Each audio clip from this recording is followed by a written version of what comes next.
Brother Chairman, brothers and sisters here at Exxon.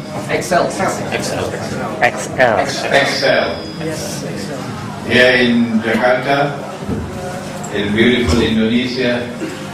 Assalamu alaikum warahmatullahi wabarakatuh.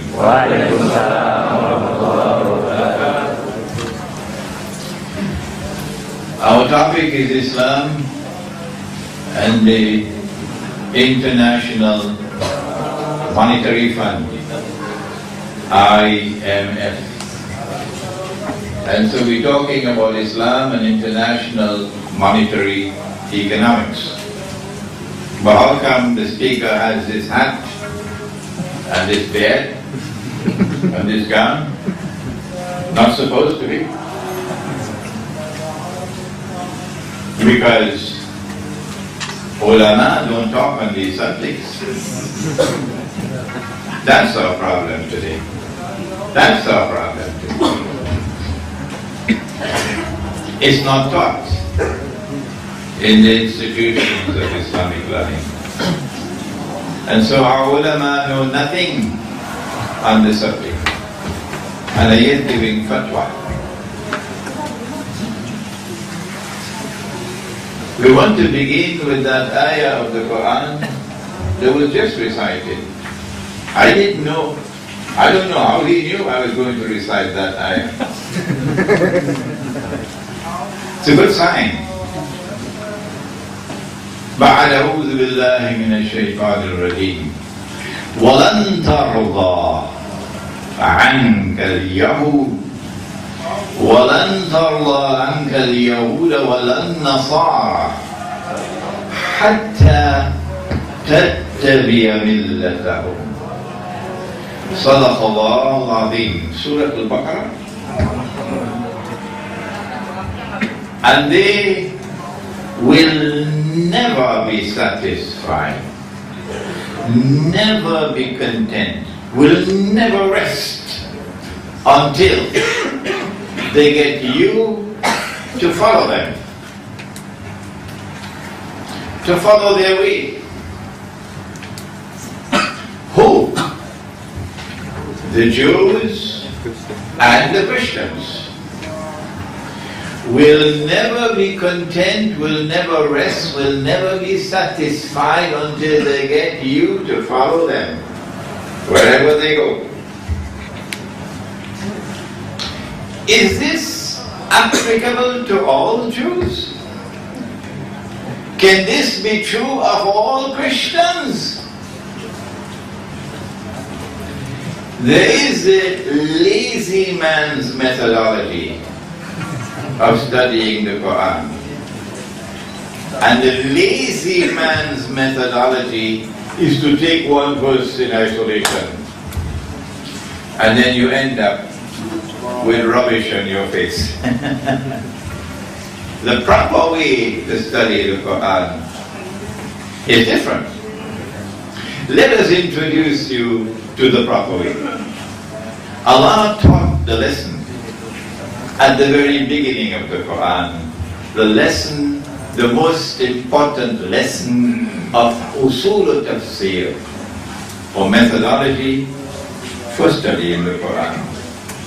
At the beginning of the Quran, Allah subhanahu wa ta'ala speaks to us and tells us that He ordered the angels to make sajda to Adam alayhi salam. فَسَجَدُوا إِلَّا إِبْلِيسَ. They all made sajda except Iblis. If we take this ayah of the Quran by itself, then the implication is that Iblis was an angel, because the order was given to the angels.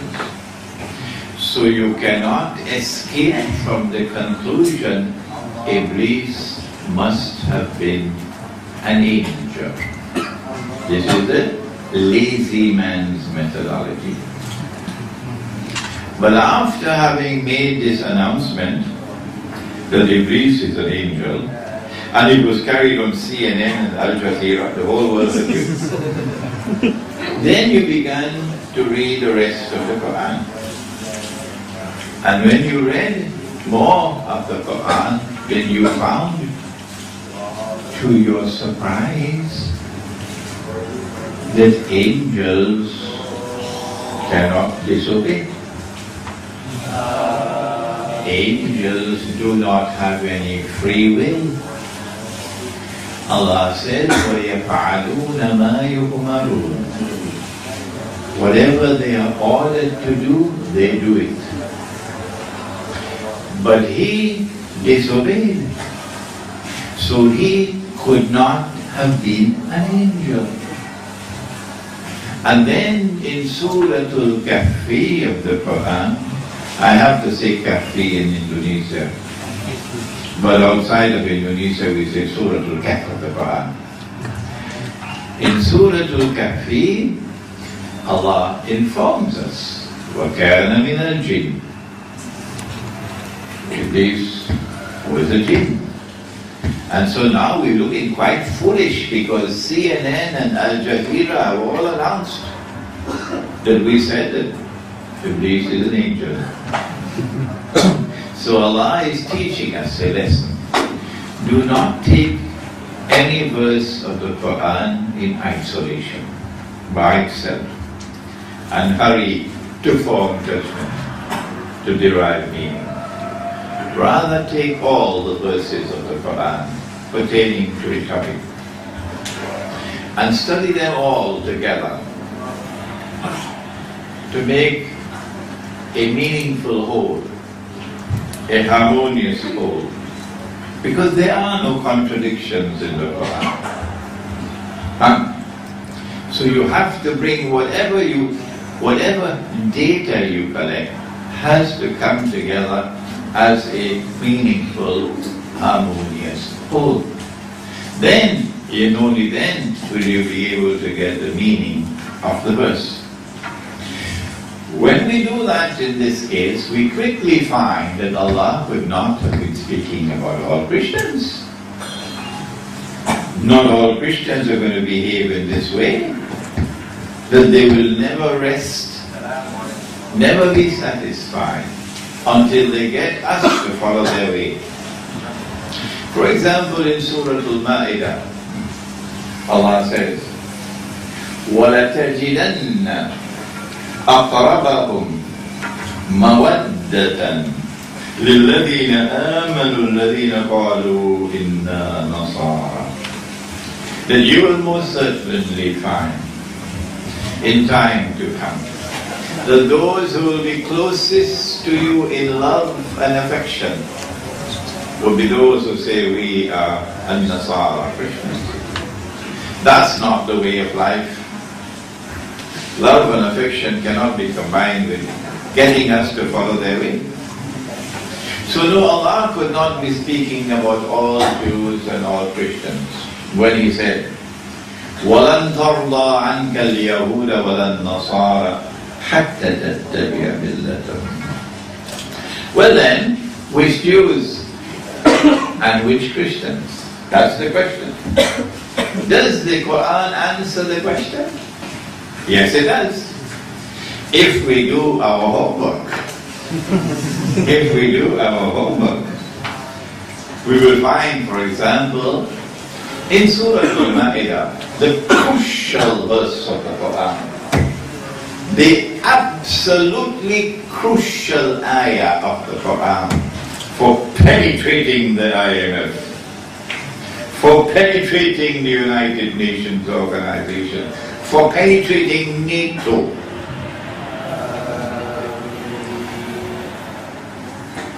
Ya ayyuhalladhina amanu, O you who have faith in Allah, لا تتخذوا اليهود والنصارى أولياء.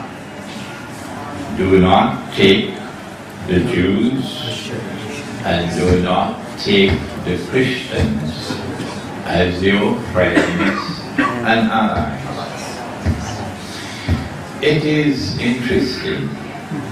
If you go and look at all the tarjumah of the Quran, translations, and even when you go to the tafsir in Arabic, it will be interesting to you to find out what do they say about this ayah.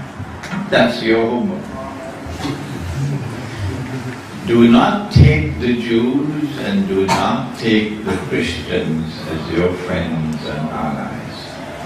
Allah could not be speaking about all Jews and all Christians. No. Well then, which Jews and which Christians? The answer is right there in the words which follow. The answer is there in the words which follow. بَعَدُهُمْ أَوْلِيَاءُ بَعْضٍ. Meaning,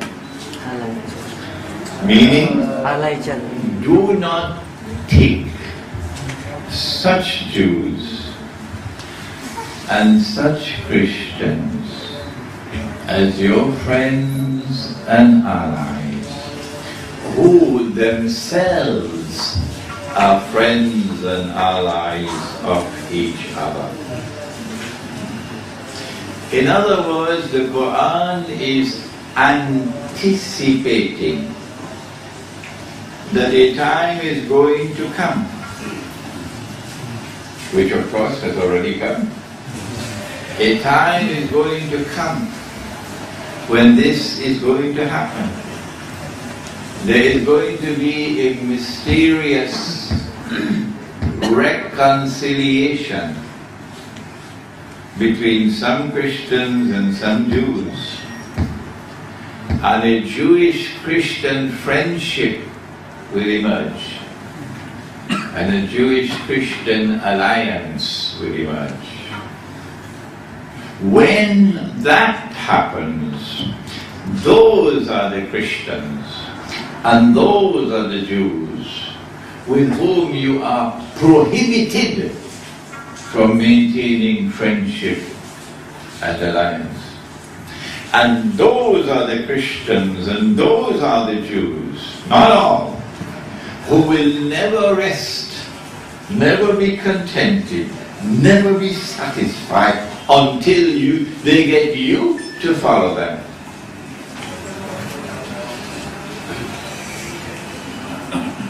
What would be the price that we pay if we defy the Quran, if we disobey the Quran, if we take the Quran and put it behind our backs?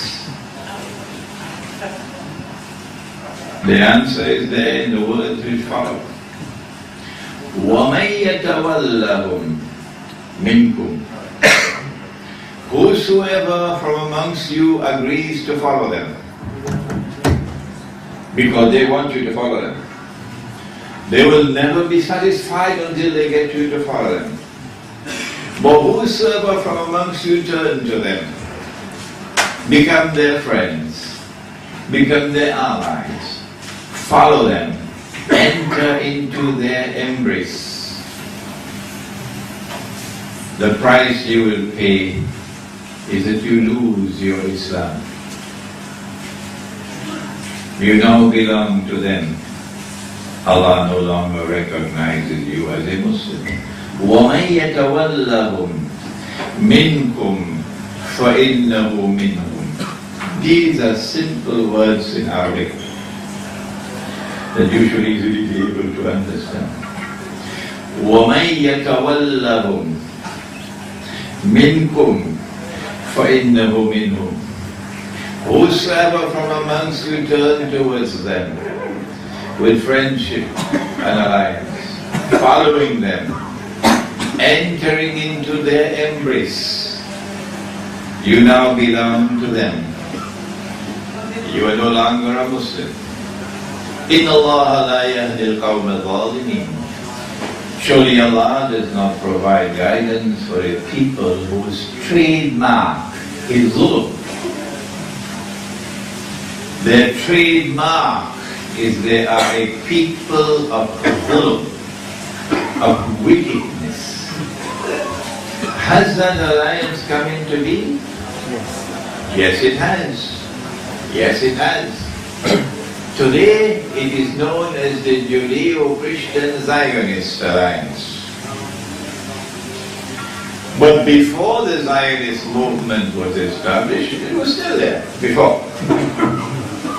For example, when the Pope in Rome started the Crusades, which of course were European Christian wars. Other Christians never joined in it. When the Pope in Rome started the European Jihad Crusades, guess who financed the Crusades? The Jews. So the Jewish-Christian alliance was already there in the making long before the Zionist movement was established. It is this Jewish-Christian alliance which overturned European Christendom. Europe, which had a political system which believed that political authority emerged from above, that it was Allah who legitimized you as king or emperor, and that the Pope was Allah's representative on earth. So the Pope would have to crown you for the people to accept you as king. This was Europe when it was Christendom. And then came the attack from the Judeo-Christian alliance. And European Christendom died and was buried. And modern Western secular civilization emerged out of its ashes. They did it. When modern Western secular civilization emerged, it emerged with an agenda to rule the world. The whole world.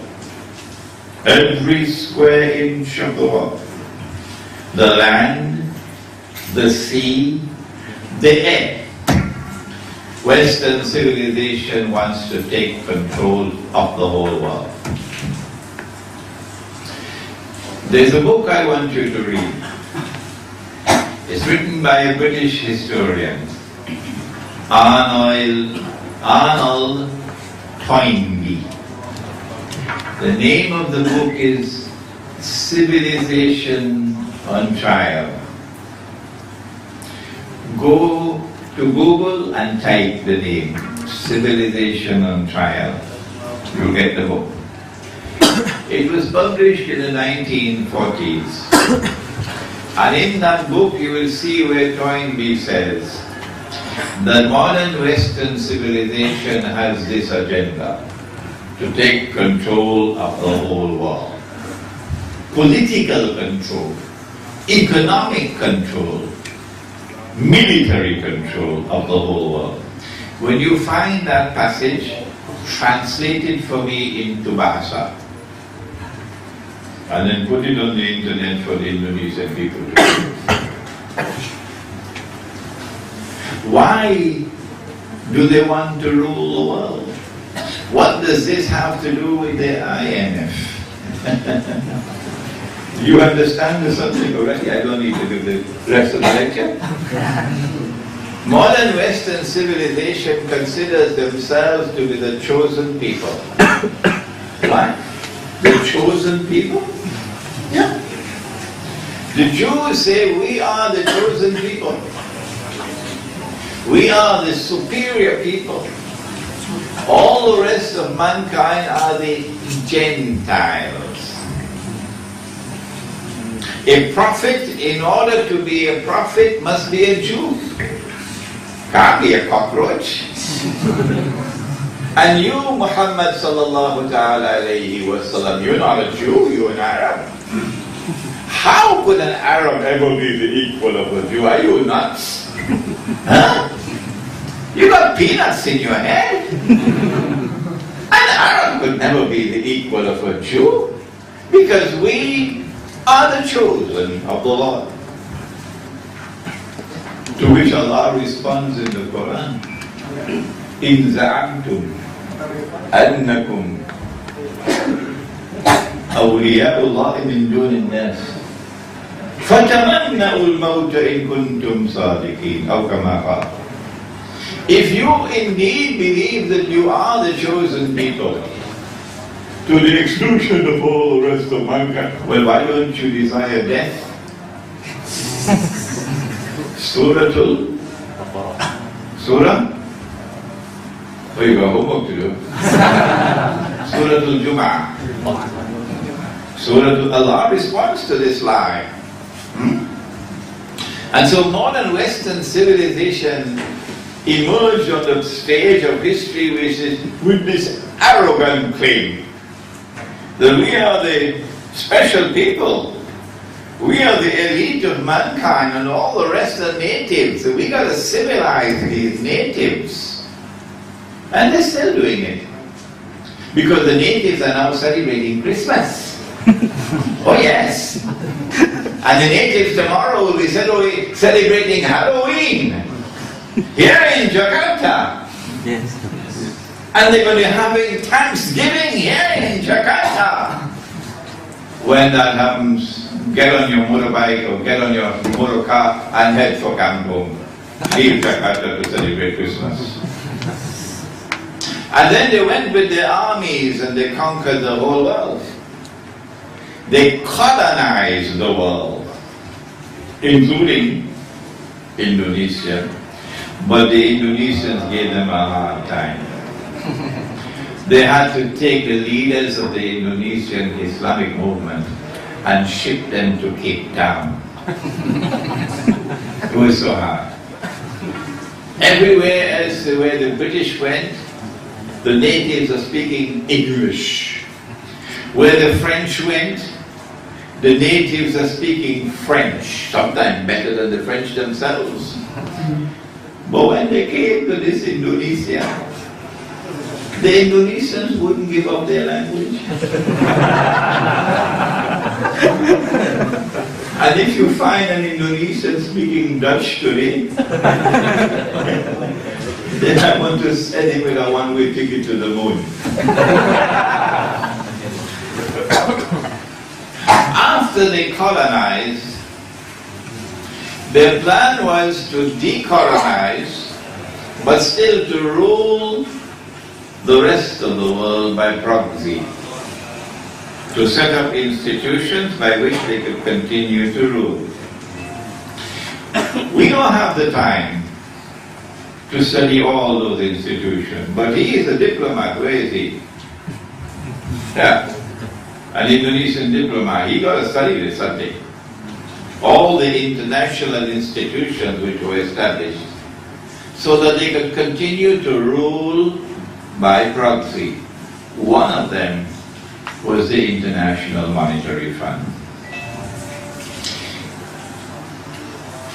In the Quran, Allah has given us money. In the Hadith, Allah, in the Sunnah, Nabi Muhammad has given us money. Did you know that the word dinar is in the Quran? I wonder what answer we're going to give in the grave. Did you know that the word dirham is in the Quran? I wonder what answer we give in the grave. Because we're going to have to answer in the grave for abandoning the Quran. Because that's what we've done. And when dinar and dirham were in short supply in Medina, what would they use as money? Kurma, dates, yes, dates, or wheat, or barley, or salt. But it was always precious metals, gold and silver. And only when gold and silver were in short supply would they use commodities of food consumption which had a shelf life, not mangoes, which were in abundant supply in the market. and which had intrinsic value. The value of the money was always inside the money, and it was a value created by Allah and not by a fellow named George Soros.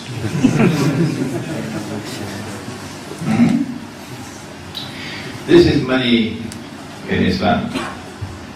And this money remained in Java until the Judeo-Christian alliance colonized it.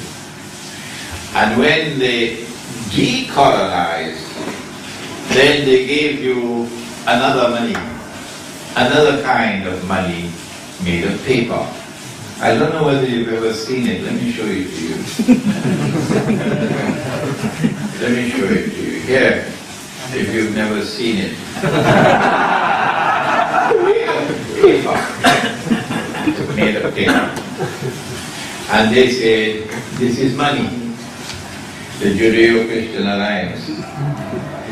And Allah says, وَلَنْ تَرْضَ عَنْكَ الْيَهُودَ وَالنَّصَارَ حَتَّى تَتَّبِعَ مِلَّتَهُمْ. And they will never be satisfied until they get you to accept their money and abandon your money. At the end of the Second World War, when they were winning the war, in 1944, I was born in 1942, so I was already 2 years of age. They gathered all the world together, those who were winning the war, in an international conference in upstate New York in a place called Bretton Woods. He has to study the subject very well as a diplomat. And in Bretton Woods they fashioned something called an international monetary system. Never had a subject like that in history before. Monetary economics did not exist. No, because there was only one money. Gold dinar and silver dirham, that was the money of the whole world. But from 1697, I think, when the Bank of England was established, then they began to experiment with this in Europe. And then came the big colonial wars, and then the colonization, and then the discrete introduction of the paper in place of the gold and silver, and the ulama were taken for a ride. Our ulama failed and failed miserably to understand what was happening. So when they held a conference in upstate New York, they fashioned a monetary system called the Bretton Woods Accord. And on the basis of that Bretton Woods Accord, the International Monetary Fund was established, the World Bank was established, etc. And the International Monetary Fund had a constitution, like the UN has a charter. And every country in the world must join the IMF. And when you join the IMF, you've got to sign, you've got to accede to the constitution. It is called the Articles of Agreement. And guess what they put in there? You wouldn't believe it. Dr. Mahathir in Malaysia didn't know about it. No. They said in that document, it is haram to use gold as money. Go and check it out if you don't believe me. It is haram, meaning you're not permitted. It is illegal. You're not allowed to use gold as money. Allah created the gold and gave it to you as money. And they say it's halal, haram. He said it's halal, they say it's haram. And then we all accepted it. We follow them into the shirk. And in Sahih Bukhari, the result of this shirk is located. Every time we use the paper, we follow them into the shirk, because gold is no longer money. Only this is money. In Sahih Bukhari, the hadith is repeated 4 times. That on Judgment Day, Allah subhanahu wa ta'ala speaks to Adam alayhi salam and says to him, take out the people for Jahannam. And Adam alayhi salam asks, how many are they? And Allah subhanahu wa ta'ala replies, and he says, out of every 1,000, take 999 for Jahannam. So long as you're using this paper, you're heading for the hellfire. So long as you're using this paper, you're heading for Jahannam. You don't believe me? Wait until you're in the grave. I am also using it. I know the subject. What do we do?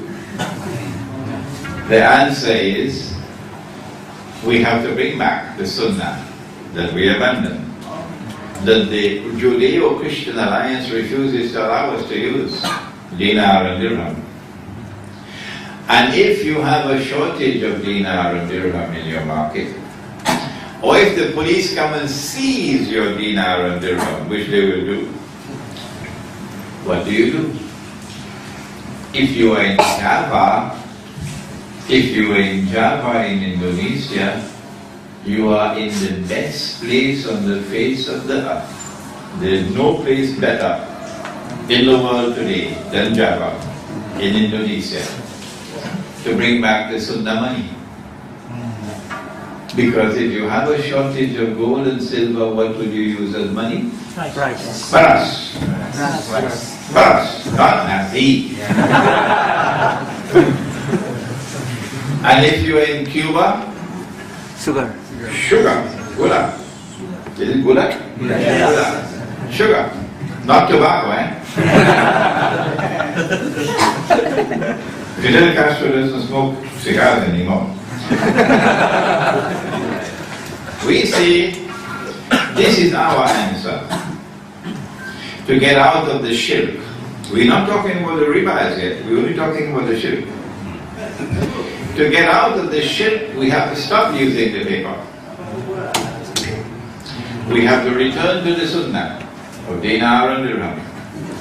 And if there's a shortage of dinar and dirham, we're going to use paras as rice as money. We say that can't be done in downtown Jakarta. No.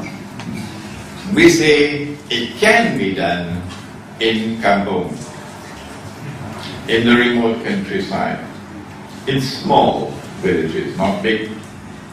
And we establish our micro market.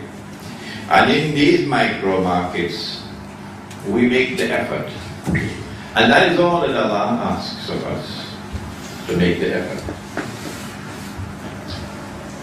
اتقوا الله ما استطعتم. Surah Al-Taghabun. Fear Allah to the extent that you have capacity to do so. So at least make the effort to bring back the Sunnah that we have abandoned. When they established the IMF, not only did they make dinar haram, and by implication dirham haram, and therefore made haram what Allah made halal, which is shirk. They did more than that. They made this the money of the world. They wanted that the United States of America should rule the world. Prior to this, Britain was the ruling state. And the world witnessed Pax Britannica.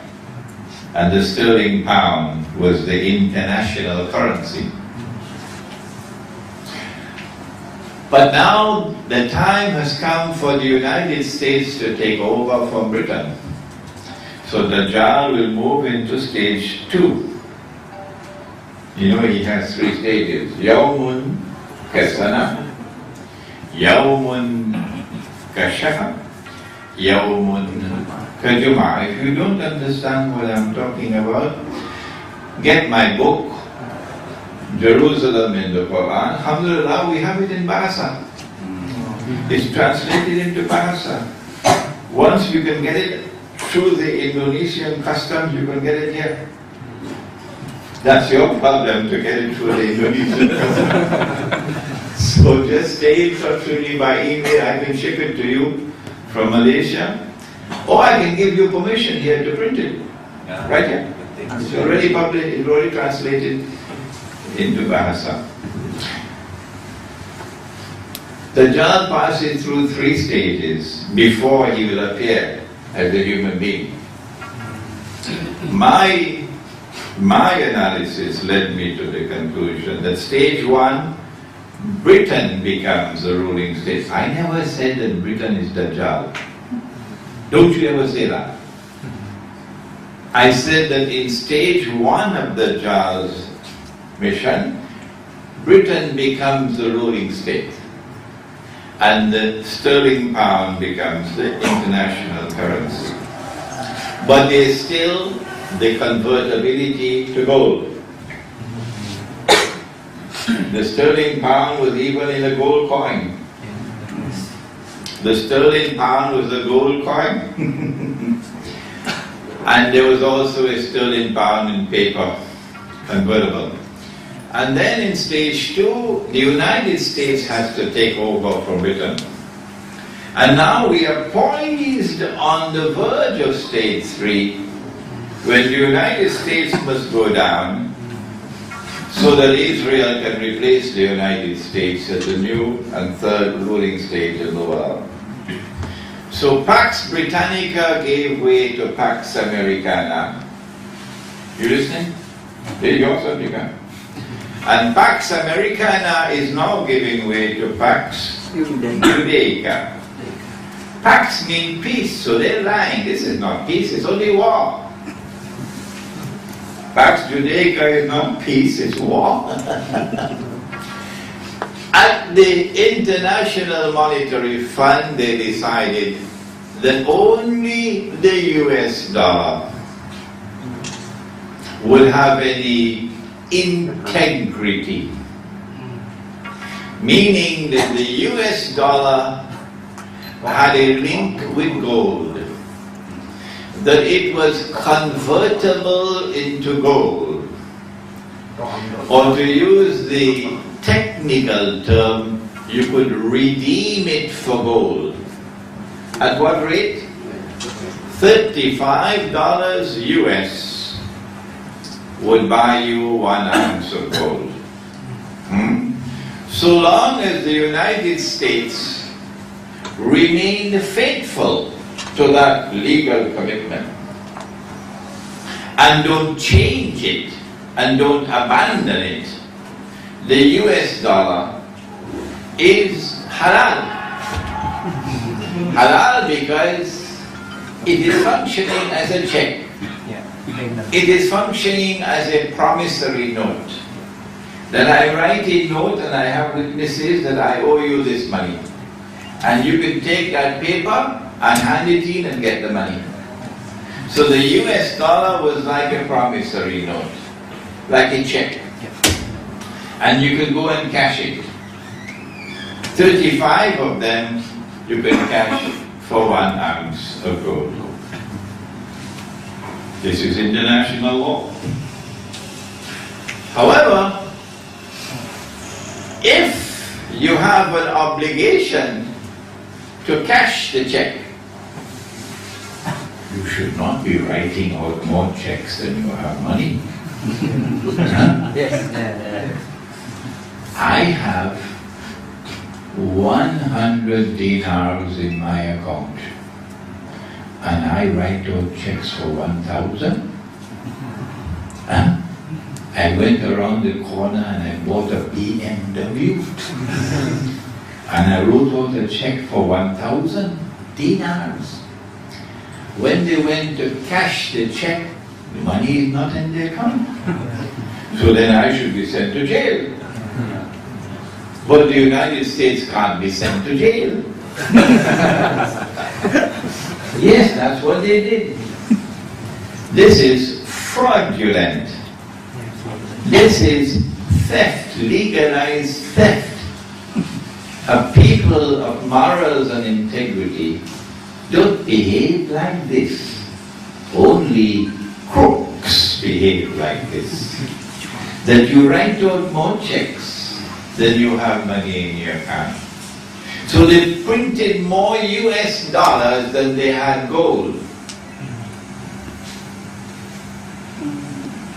And the world was accepting the paper without seeking to cash the checks.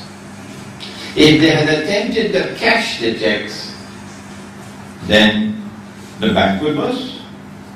But nobody attempted to cash the checks. They did something else. They said only one paper, only one, will be redeemable in gold, that's the US dollar. So that the US dollar will become the king currency, the international currency. So the United States will be recognized as the ruler of the world. What about all the rest of the paper of the world? The rest of the paper of the world had no link with gold. None. Rather, the value of the paper is linked to the US dollar. So we've all now become stepchildren of Uncle Sam. We've all now become stepchildren of Uncle Sam because our money is linked to his money. My gosh, will the Ummah of Muhammad ﷺ ever become a stepchild of Uncle Sam? Will that ever happen? Will the ulama of Islam ever allow that to happen? No. What are we going to do on Judgment Day? We who have abandoned the Quran, we who have abandoned the Sunnah, and yet consider ourselves to be good Muslims. It's not our failure, it's the failure of the ulama. What a terrible failure they've been. They did something else as well. I mean, these fellows were really clever. The law of the IMF was that once you become a member of the IMF, you have to declare how much gold you have. See how cunning they are?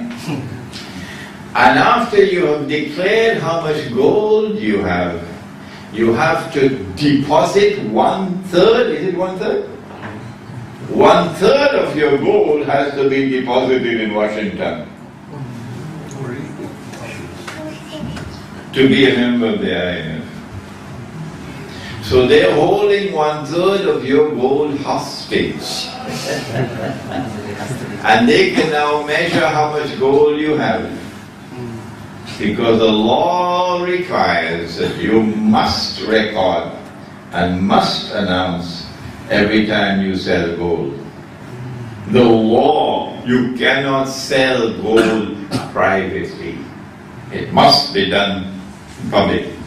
So in the IMF, they will know how much gold you have left and how much you have left until you have none left. In 1960 something, maybe 66, somewhere around there, Charles de Gaulle of France, he didn't like American imperialism at all. Even when John Kennedy married, what's her name, Jacqueline, took a French wife, became president, and took his French wife to Paris, it didn't break the ice. Charles de Gaulle was not at all happy with American imperialism. And Charles de Gaulle and Dr. Muhammad Mahathir, these are the only two. Charles de Gaulle recognized that this was fraud. And he stood up in the French National Assembly and he gave a lecture denouncing this monetary system as US imperialism. A few years after his death, I was told, France in 1971 went to Washington and asked for the gold. Here are the US dollars, we want the gold. Because the law, international law, required the United States to change the dollars for gold at $35 an ounce. Richard Nixon knew that the game was up. And so what he did was to tear up the IMF, the Bretton Woods Accord, and renege on the international obligation. And say, well, we gave our word, but the American government doesn't have to keep its word. In Islam, we have Surah Al-Ma'idah, and in the very first word, the very first verse of Surah Al-Ma'idah, you must honor your obligations. Very first verse. In Latin, it's called Pacta sunt servanda. The treaty obligations must be honored. Otherwise, the world is going to end up in chaos. And so since 1971, even the US dollar doesn't have this fig leaf of respectability. It's just naked. There is no link with gold. And so since 1971, they can now start bringing down the value of the dollar. From 35 it went to 40. By 1973, October 73, a war took place between Israel and the Arabs. King Faisal, rahimahullah, was alive. And King Faisal was a different kind of Saudi, because he was a Zionist, the rest are all Zionists. Saudi Arabia has now become Israel's most strategic ally in the world. Saudi Arabia and India, after the United States and Britain. But not King Faisal, rahimahullah. He imposed an oil boycott on the United States. An oil boycott. When that war took place and the oil boycott took place, the US dollar collapsed by 400% overnight. Like nothing has ever been seen before. The only thing worse than this is what is coming when Israel attacks Iran. Wait and see. From $40 an ounce, the US dollar fell to 160. And then in January of 1980, the US dollar fell in the wake of the American intervention in Afghanistan. The Soviet Union invaded Afghanistan. And the US dollar fell to $850 an ounce of gold. Guess where it is today? About 1,700, I believe. About $1,700 to 1 ounce of gold. But as the US dollar fell, amazingly, all the rest of the paper money in the world were also falling with it.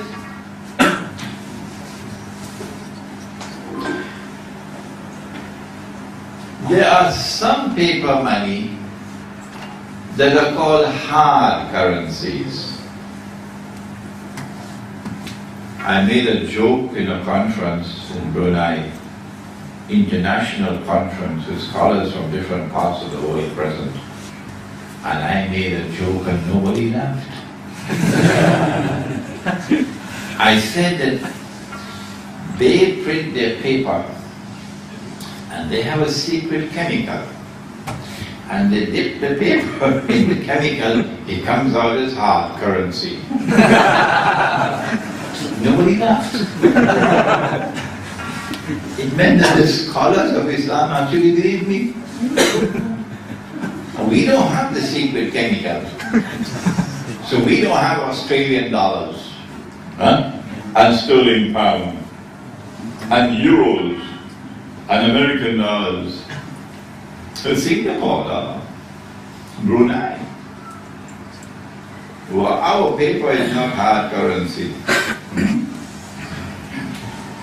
And so as the dollar went down, all the rest of the paper money in the world also going down with it. However, some are going down faster than others. When Dajjal wants to punish you, your paper goes down faster than the rest. When you support the JAL, then your paper becomes hard currency.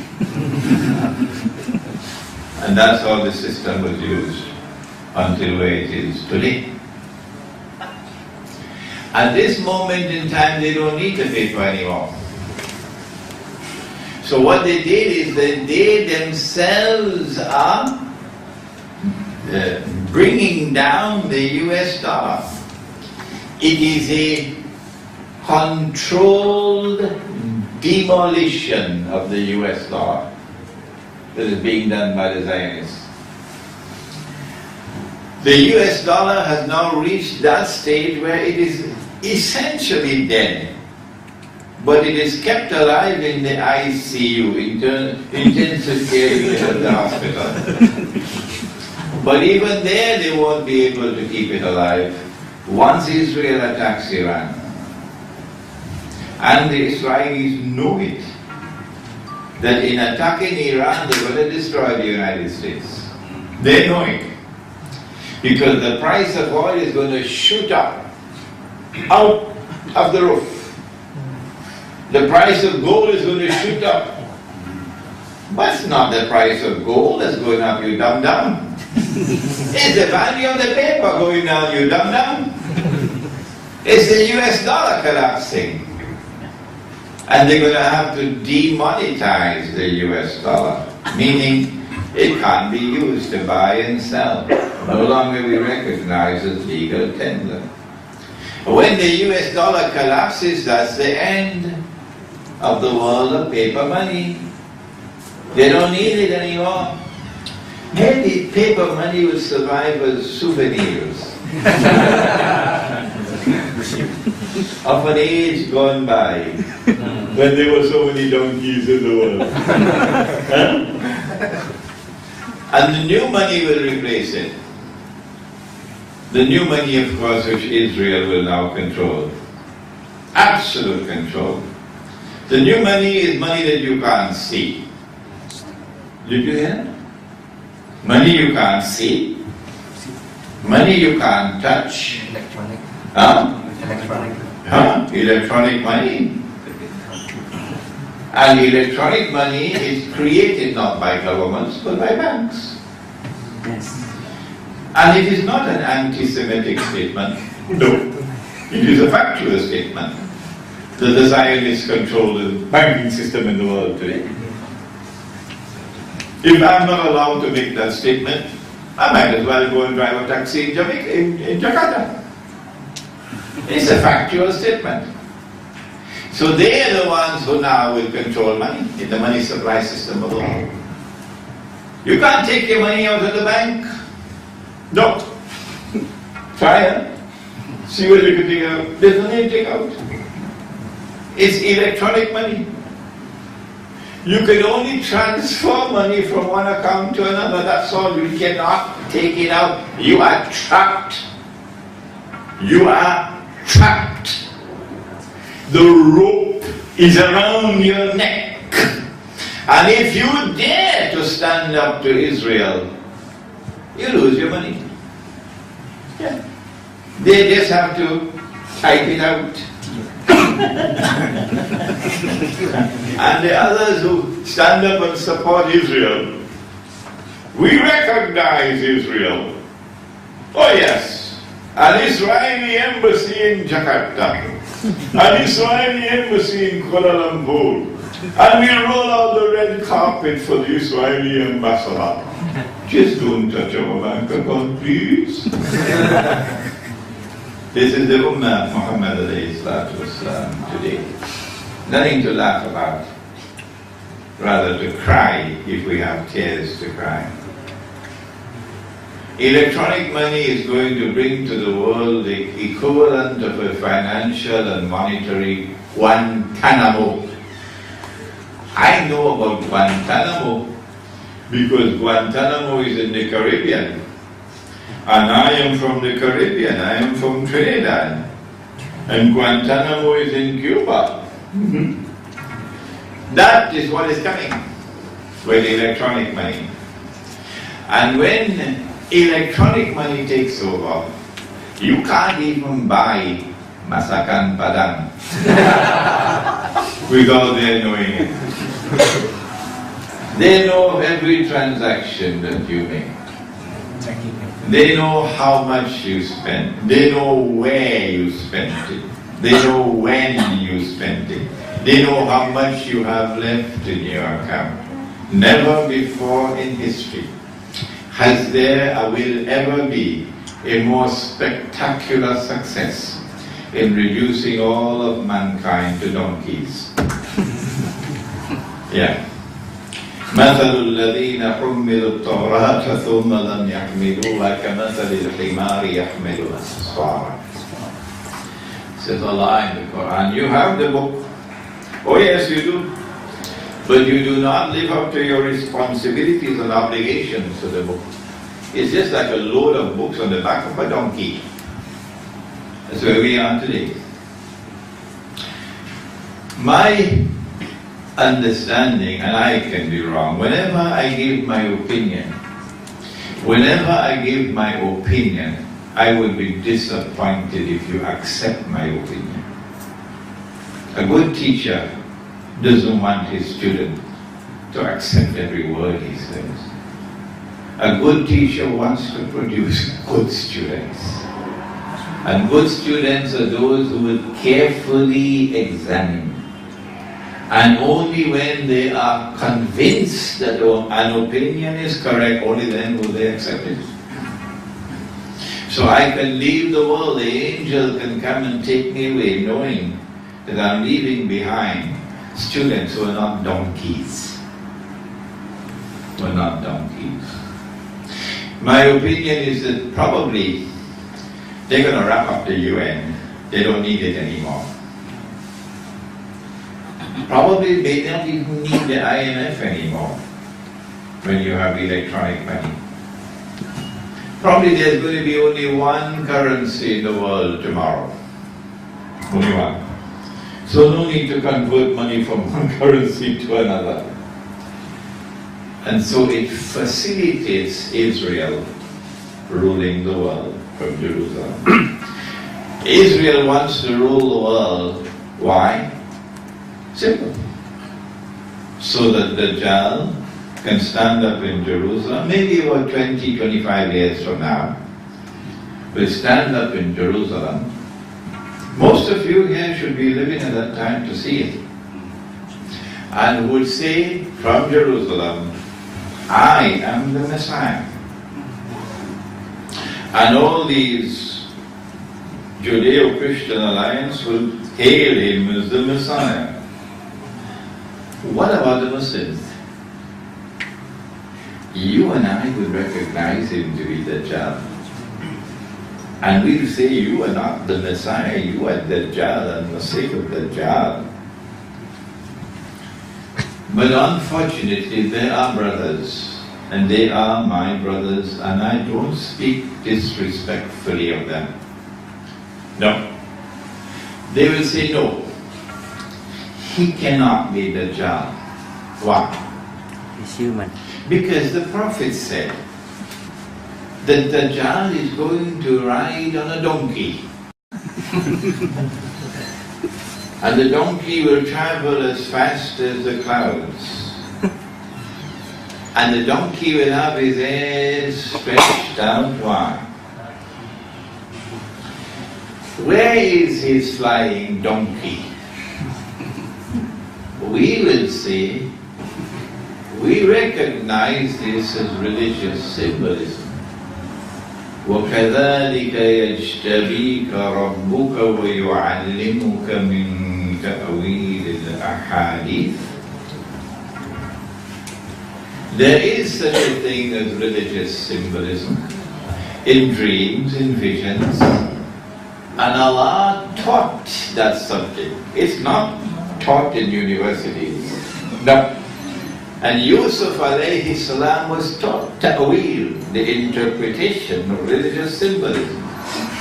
And so he said to his father, Father, this is the meaning of the dream. When Nabi Yaqub alayhi salam and the brothers bow down before Yusuf alayhi, Father, this is the meaning of the dream. He interpreted the religious symbolism that the sun and the moon and 11 stars did not mean the sun in the sky and the moon in the sky and 11 stars in the sky. No! But our Salafi brothers, and they are our brothers, and we do not speak ill of our brothers. No! We must have love in our hearts for our brothers. And so when we enter into a discussion on a subject, a difference of opinion, we do not do it in a way to disrespect or disparage. No. They say we must see the flying donkey. We say the flying donkey is already here. It's the modern aircraft. Because we recognize this to be religious symbolism. Dajjal is going to step into the ocean and the water will reach him up to his knee. But he in Jerusalem, if he steps into the ocean, he sink down. He can't be Dajjal. We say it is religious symbolism that Dajjal will demonstrate the technology to reach down to the bottom of the ocean and pick up things as though the water was reaching up to his knee. Dajjal will be jumping between the heavens and the earth. He can't be Dajjal because we don't see him jumping up to the sky. We say this is religious symbolism. It represents or it symbolizes the capacity to send your rockets up and down, to send the shuttle up and down, to a spacecraft up there. And then they will say, he cannot be Dajjal, because the Prophet said, Dajjal sees with his left eye, he's blind in the right eye. It looks like a bunching wig. And on his forehead, between his eyes, is written the word kafir. We are not seeing the word kafir written between his forehead, so he cannot be Dajjal. And this man sees with two eyes, and Dajjal sees with one, so he cannot be Dajjal. Unfortunately, there are large numbers of Muslims, unfortunately, at this point in time, who will remain like that until the day. And on that day when Dajjal is standing there in Jerusalem, they will say he is not Dajjal. We say the left eye symbolizes external sight. The blind right eye symbolizes internal blindness. If the heart cannot see, the Western cattle, Allah says they have eyes and yet do not see. They have ears and yet do not hear. They have hearts and yet do not understand. They're just like cattle. All those who follow Dajjal are going to be like cattle. Imran Husein is not speaking with arrogance now. No. This is not arrogance. Do they not remember? Why should I have to repeat and recall and remind? That in Sahih Bukhari, Nabi Muhammad ﷺ is reported to have said that Nabuwa or prophethood is comprised of 46 different parts. He said, after me nothing remains of Nabuwa or prophethood in the world except one part. There is one part of Nabuwa or prophethood still remaining in the world up to this day right here in Jakarta. What is it? He said it is Al-Mubashirat. They asked, what is Al-Mubashirat? He said, Ru'ya Sadiqa.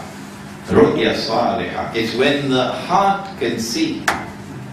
When the internal eye can see a vision. true knowledge comes. Knowledge doesn't come only from the Quran and from the Ahadith. No. Knowledge also comes directly to the heart. When Allah grants to the heart ru'ya sadiqa and ru'ya salihah, and that is the last remaining part of prophethood left in the world today. And in Surah Al-Kahfi of the Quran, Allah gave us the model of Khidr alayhi salam. وَعَلَّمْنَاهُ مِنْ لَدُنَّ عِلْمًا. Knowledge came directly to him from Allah. And if you want to find that man who is the most learned in the world in Akhirul Zaman, you got to go to Majma'ul Bahrain, the place where the two oceans meet. And may Allah bless Imam al-Badawi, rahimahullah, who interpreted as religious symbolism. The place where the two oceans meet is not Atlantic and Pacific. Imam al-Badawi says it is the ocean of knowledge externally acquired and the ocean of knowledge internally received. When these two oceans of knowledge come together and are harmoniously integrated, now you have the most learned of all men. Now you have the believer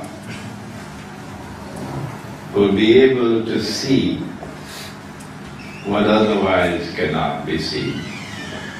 اتقوا فراسة المؤمن فإنه ينظر بنور الله. Fear the firasa of the mu'min, the wisdom that comes from internal intuitive spiritual insight. For when he sees with the nur of Allah. If we had that nur, we would not have failed with this paper. We would not be where we are today if we had that nur. They would not have taken us for a ride, and we would not be slaves in the world today. With our daughters as slaves in Singapore, cooking lahmul khinzir. Our daughters are working like a slave, and at the end of the month being paid 300 Singapore dollars. No Singaporean woman will work for that slave wage, none. She's a slave in Singapore. She's a slave in Malaysia. She's worse than a slave in Dubai and in Saudi Arabia. If we had nur, our daughters won't be slaves today. Shame on us. Shame on us. Shame on us. And so our subject on Islam and the International Monetary Fund is a wake-up call for a new generation of ulama who will study the world today using the Quran and using the Ahadith and using the nur that Allah sends with which to read and understand. رَبَّنَا تَقَبَّلْ مِنَّا إِنَّكَ أَنْتَ السَّمِيعُ الْعَلِيمُ وَتُبْ عَلَيْنَا يَا مَوْلَانَا إِنَّكَ أَنْتَ التَّوَّابُ الرَّحِيمُ بِرَحْمَتِكَ يَا أَرْحَمَ الرَّاحِمِينَ آمين. We have a little time for questions and answers. Yeah, question and answers maybe from the audience. If the sister wants a question, she could write it out properly. Just send the question up to me. Assalamualaikum warahmatullahi wabarakatuh. Beberapa hari yang lalu saya bertemu dengan Presiden Jerman Christian Wolff di UI. Beliau mengatakan bahwa negara Islam di seluruh dunia, ya saya juga nggak ngerti negara Islam yang mana itu. Negara Islam di seluruh dunia itu seharusnya bisa mengikuti jalan Indonesia dalam menjaga toleransi antar beragama. Pertanyaan saya, ya, pertanyaan saya,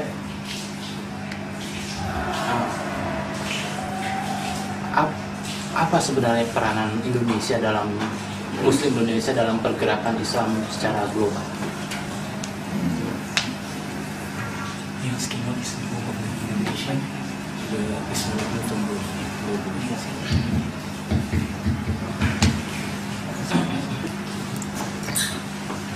What is the role of the Indonesian Muslims I cannot speak for those who abandon Allah and His Messenger and celebrating Christmas or New Year's. But those who remain faithful to Allah and His Messenger, what is your role?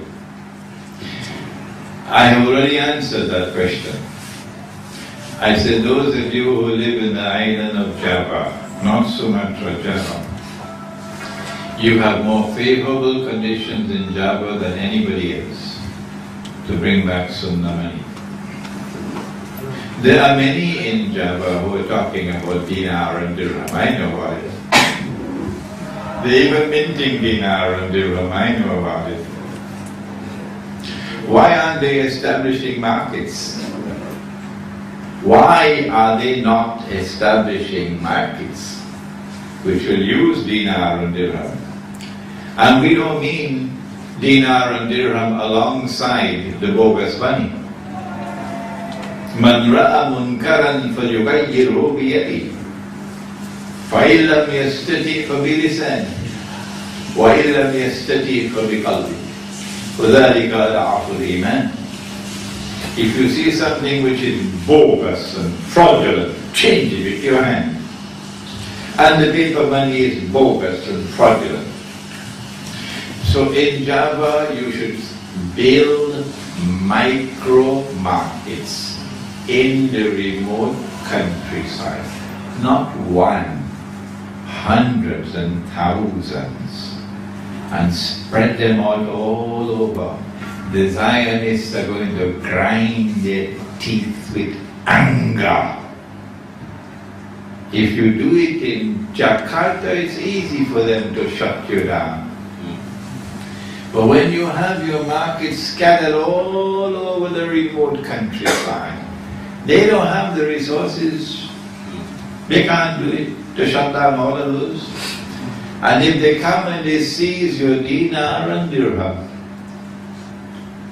they can't stop you because you will start using bars.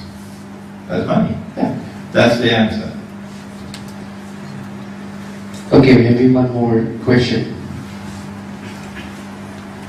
My name is Jati. I'm just curious.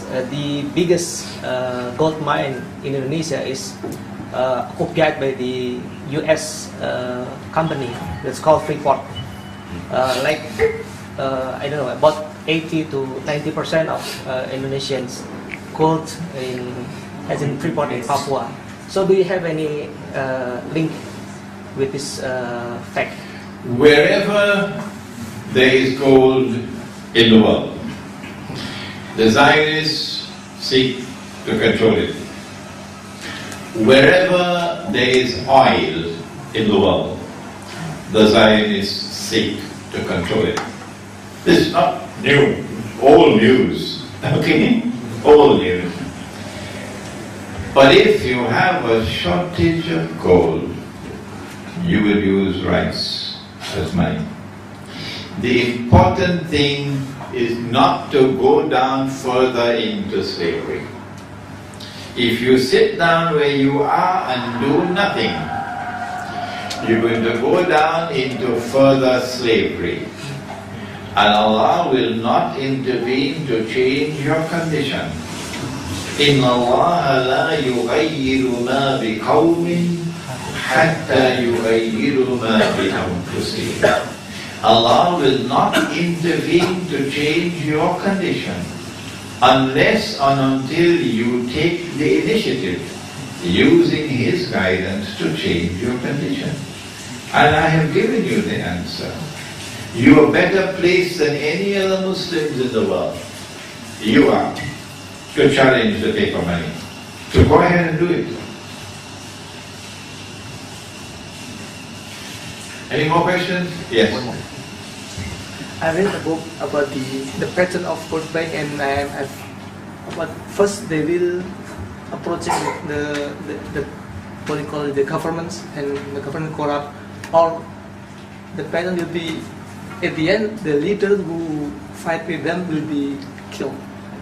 So starting from corrupt, encourage corrupt, and then approaching some community and then kill the leader. So how do I am surprised. You are here in Java. You know the subject better. Better than many people in the United States. I just came to Surabaya yesterday, and they displayed a level of sophistication in understanding the economic, the nature of the economic attacks, the nature of the monetary attacks, that left me astonished. John Perkins' book, Confessions of an Economic Hitman, reached Surabaya already.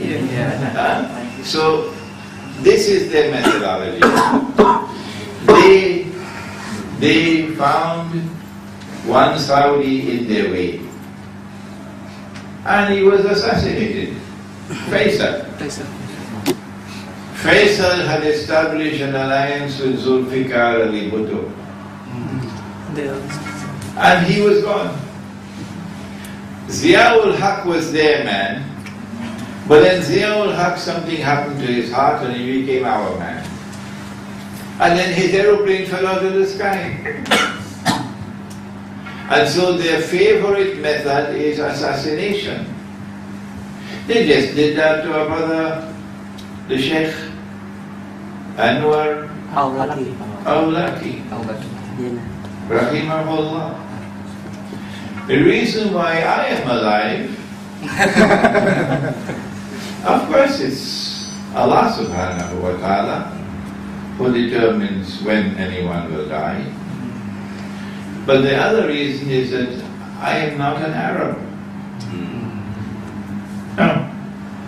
Had I been an Arab, I'd be dead already. They'd have tried to assassinate me already. So anyone who stands in their way, they seek to get rid of you. But sometimes they have to weigh the cost. If you assassinate Malcolm X, you end up with a bigger problem that you had before. وَلَا تَقُولُوا لِمَنْ يُقْتَلُ فِي سَبِيلِ اللَّهِ أَمْوَاتٍ بَلْ أَحْيَاءٌ وَلَكِنْ لَا تَشْعُرُونَ. So they cut down the tree and it is still growing. Malcolm X. So some people still remain, because if you attempt to cut them down, you end up with a bigger problem. Ron Paul is not that big a scholar. No. But Ron Paul is a different kind of politician. And Ron Paul is still alive. Perhaps one of the reasons why his aeroplane has not fallen out of the sky as yet is because they have calculated that if we get rid of him, we might end up with a bigger problem. Yes, I think we finished. Yeah.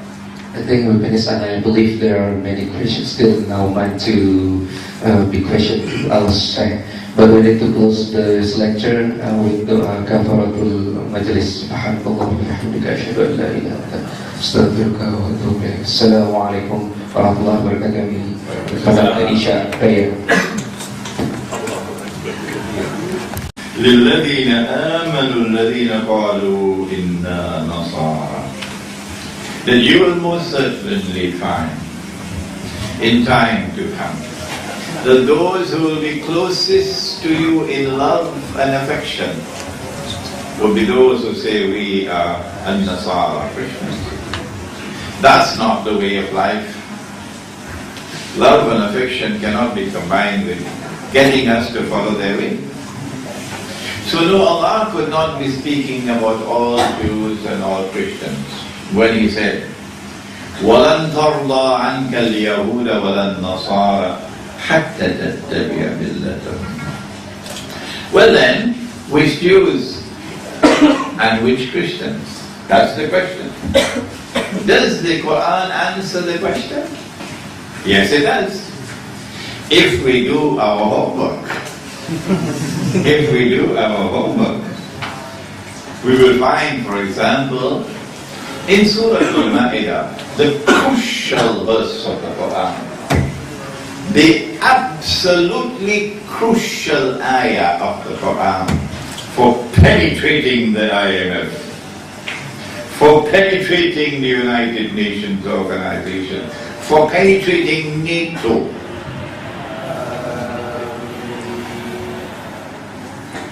Ya ayyuhalladhina amanu, O you who have faith in Allah, لا تتخذوا اليهود والنصارى أولياء. Do not take the Jews and do not take the Christians as your friends and allies. It is interesting. If you go and look at all the tarjuma of the Quran, translations, and even when you go to the tafsir in Arabic, it will be interesting to you to find out what do they say about this ayah. That's your homework. Do not take the Jews and do not take the Christians as your friends and allies. Allah could not be speaking about all Jews and all Christians. No. Well then, which Jews?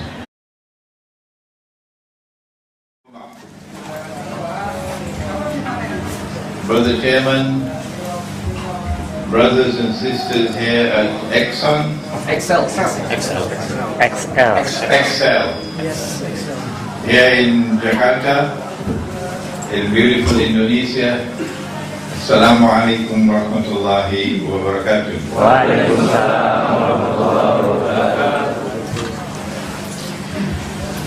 Our topic is Islam and the International Monetary Fund, IMF.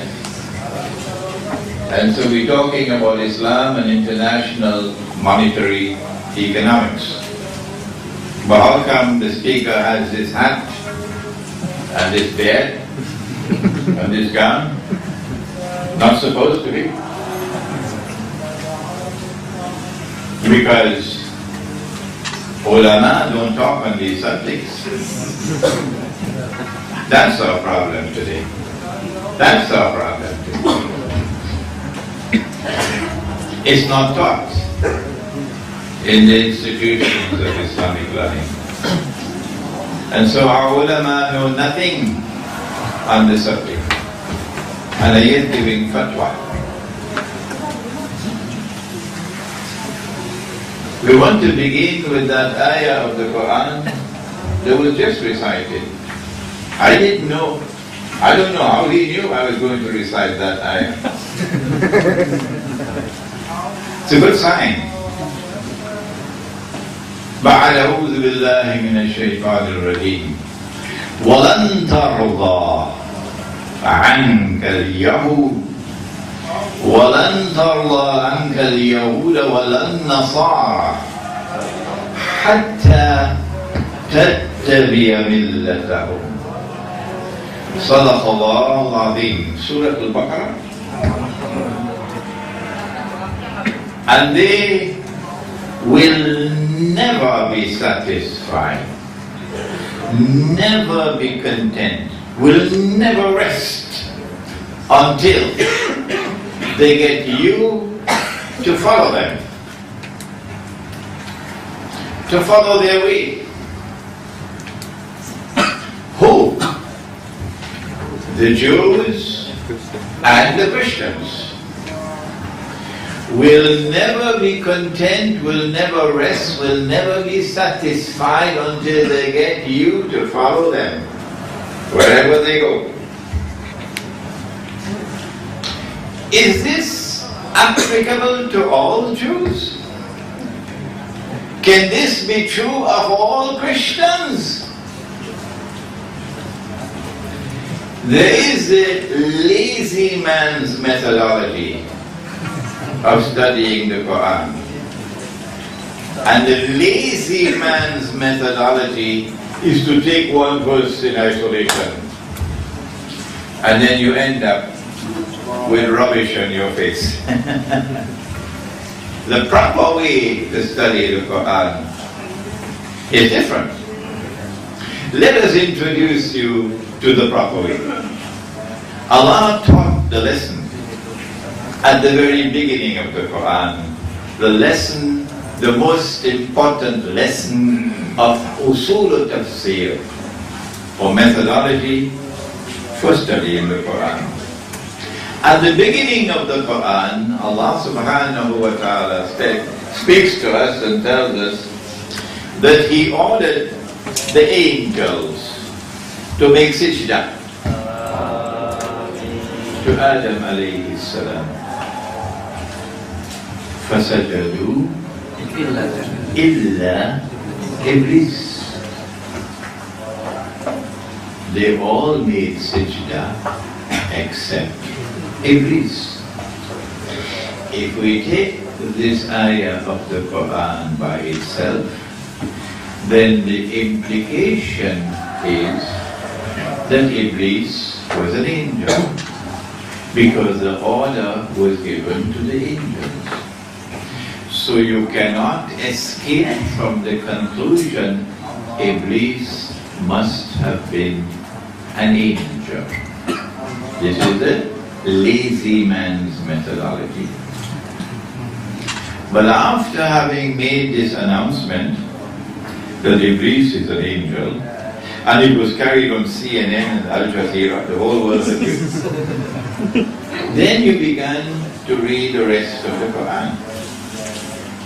And when you read more of the Quran, then you found, and which Christians? The answer is right there, in the words which follow. The answer is there in the words which follow. بَعَدُهُمْ أَوْلِيَاءُ بَعْضٍ. Meaning, do not take such Jews and such Christians as your friends and allies, who themselves are friends and allies of each other. In other words, the Quran is anticipating that a time is going to come, which of course has already come. A time is going to come when this is going to happen. There is going to be a mysterious reconciliation between some Christians and some Jews, and a Jewish-Christian friendship will emerge, and a Jewish-Christian alliance will emerge. When that happens, those are the Christians and those are the Jews with whom you are prohibited from maintaining friendship and alliance. And those are the Christians and those are the Jews, not all, who will never rest, never be contented, never be satisfied until they get you to follow them.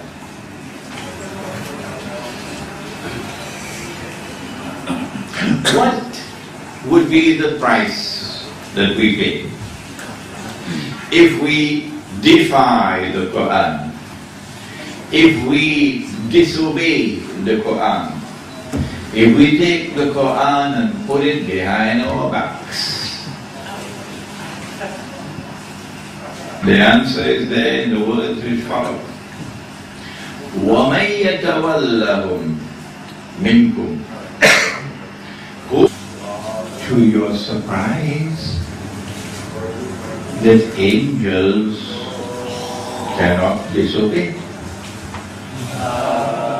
Angels do not have any free will.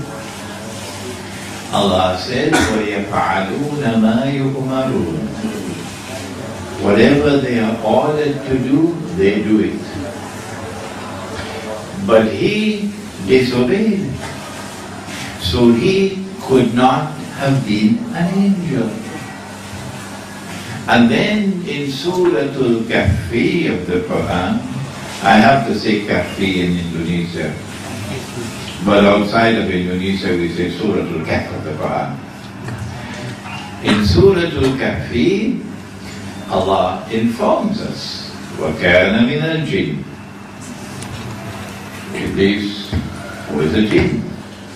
And so now we're looking quite foolish because CNN and Al Jazeera have all announced that we said that Iblis is an angel. So Allah is teaching us a lesson. Do not take any verse of the Quran in isolation, by itself, and hurry to form judgment, to derive meaning. Rather take all the verses of the Quran pertaining to a topic and study them all together to make a meaningful whole, a harmonious whole, because there are no contradictions in the Quran. So you have to bring whatever data you collect has to come together as a meaningful, harmonious whole. Then, and only then, will you be able to get the meaning of the verse. When we do that in this case, we quickly find that Allah would not have been speaking about all Christians. Not all Christians are going to behave in this way, that they will never rest, never be satisfied until they get us to follow their way. For example, in Surah Al-Ma'idah, Allah says, وَلَتَجِدَنَّ أَقْرَبَهُمْ مَوَدَّةً